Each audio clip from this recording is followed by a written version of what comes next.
I love using Canva for my crafting projects. I use it for so many different things, but today I'm going to show you how to use Canva to make your own sublimation tumbler wrap. So I'm very excited to show you.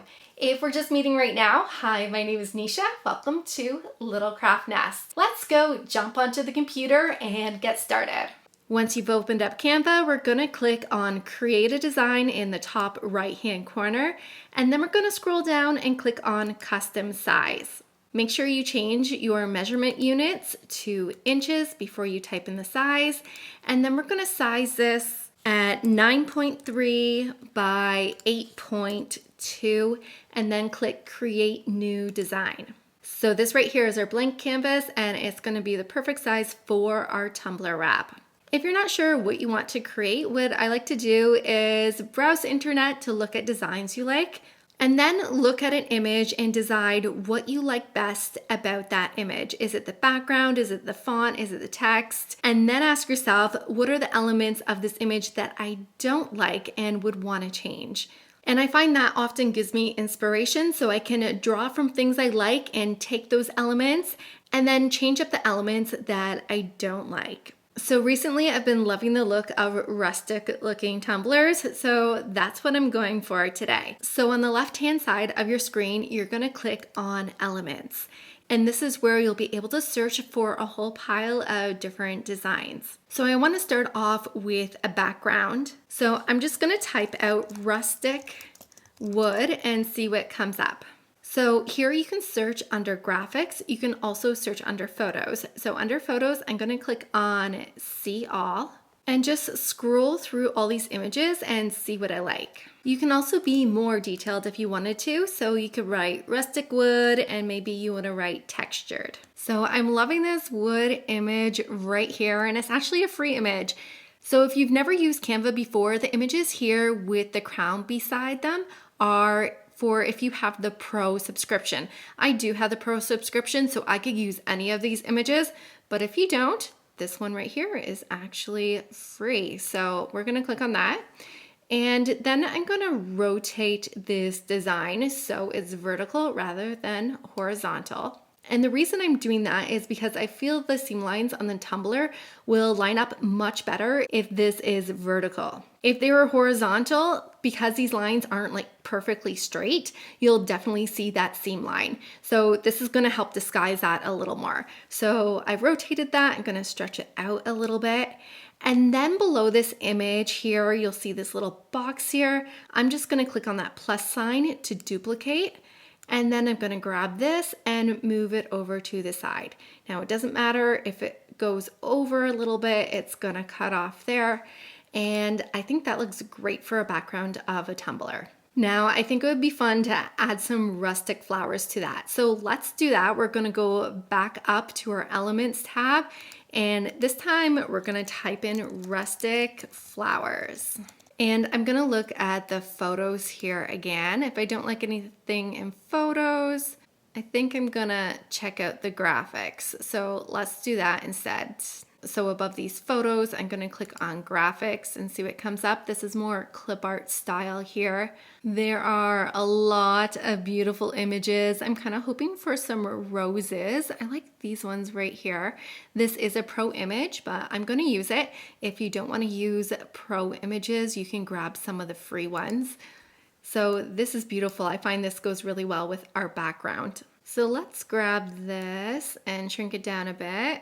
And I want to put this at the top corner. You can even turn and rotate your design too. So you can find the little rotate piece here and turn it. And that just looks gorgeous. I love that.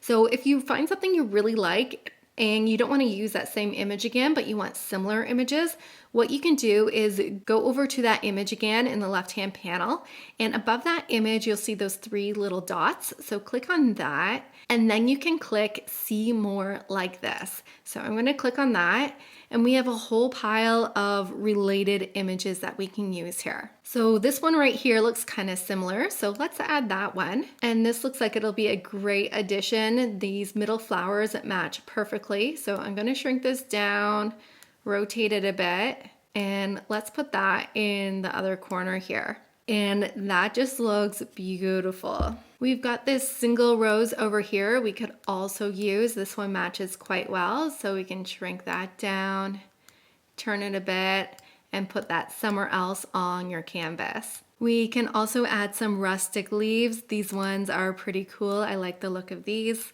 And I'm gonna shrink these down, and we'll put one maybe over here. Oops, I just moved the background there. Let me put that back. So you can position these the way you want. I'm gonna duplicate this and get another one, and we'll put another one at the top on the other side. And I'm gonna move this rose out of the way here. Another thing you can do, which is a lot of fun, is click on your image and then go up to the top and click on Edit Image. This will bring up a whole pile of different options, but what I like to use is shadow. So you can click on shadow and you can do a glow around your image or a drop shadow or an outline. So if we click on drop shadow, you can see how that just kind of lifted it up off the page. So if you wanted to have something that looked like the flowers were popping off the tumbler, you could do that. You can change the intensity of that shadow down here at the bottom. You can change the blur amount. So you can play around with those settings and really elevate your image. For my tumbler today, I kind of want that flat look. I want it to all blend in together. So I'm actually not going to use a shadow today, but that may be something you want to do. So I'm going to click on none and let's go back here. Something I do want to add to this tumbler is some text, but I find the background too busy to write the text directly on top of it. So what I want to do is kind of blur out a section of the background.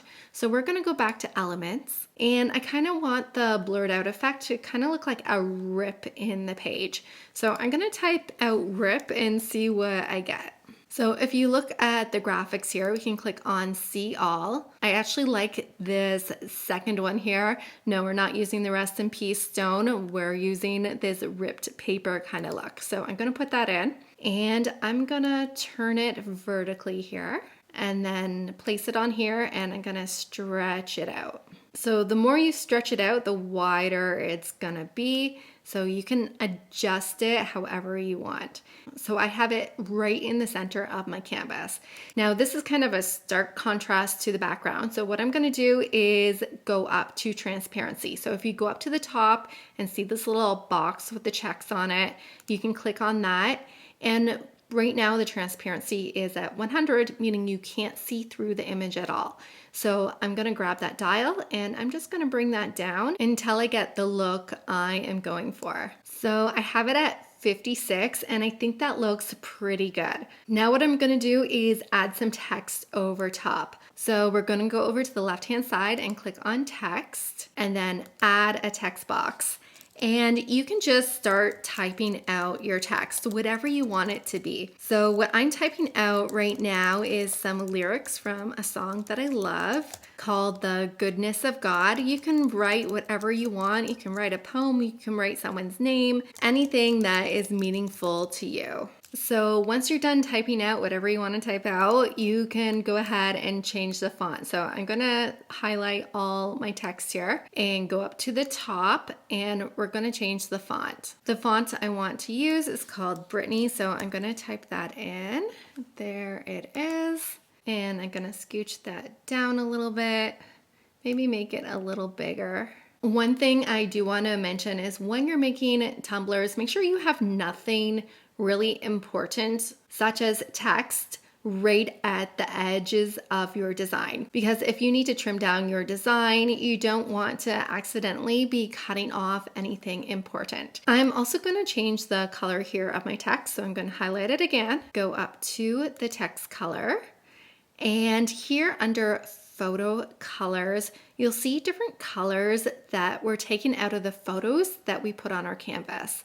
So I like this brown here. So if I click on that, you would get a matching color. So that's what it looks like. It's a little light, I think. I want to make that a little darker. So I'm going to highlight that again, go back up to the text color. And another thing you can do is actually pull out other colors from this image. So right here under photo colors, it doesn't show everything, but you can click see all and it'll show even more colors. So right here, I like that dark brown, so you could click on that. And then that color actually looks really good. It looks good enough to blend in with everything, but still dark enough to stand out. So another color trick I will show you is if we go back there, you can click on the color box at the top with the little plus sign. And if you click on this little Doppler here, you can grab that and then pick any color on here. So I think it did do a good job picking a color, but let's say you wanted it to be like one of the dark blue colors showing up in the wood grain. You could go over that, click that, and then our text just change that color. So that's another way to pick out colors that'll match your design. I'm gonna click undo because I actually like the brown better. I feel like I need to add like one more thing below the text here. So I'm gonna go back up to elements. I kind of want a music note there. So I'm gonna type in music note and see all. Let's see what we get here. Ooh, I like this wispy one here. So I'm gonna grab that. Sorry, my neighbor's dog is barking in the background. I hope you can't hear that. And I'm gonna shrink this down so it fits under here. And it did show up as black. I want it to be the same color as the text. So I'm gonna click on our text color. And right here, it shows colors we recently used. So I'm gonna use that brown again. And then I'm just gonna make sure everything is lined up the way I want it to be. I'm gonna move some of my other elements around too. I'm gonna move this over here. Let's turn this, put it on the other side.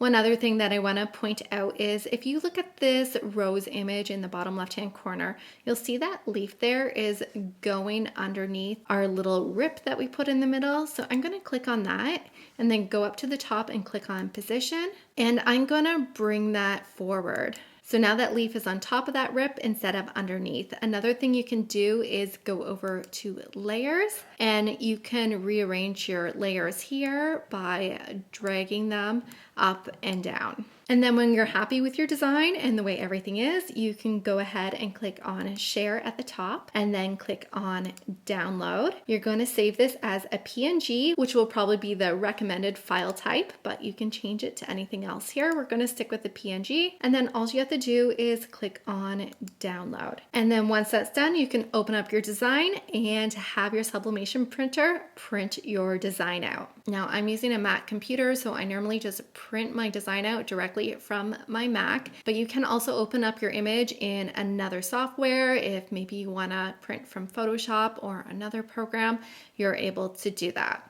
I'll leave some other easy to follow sublimation tutorials in the description of this video, and I hope to see you on more crafting adventures.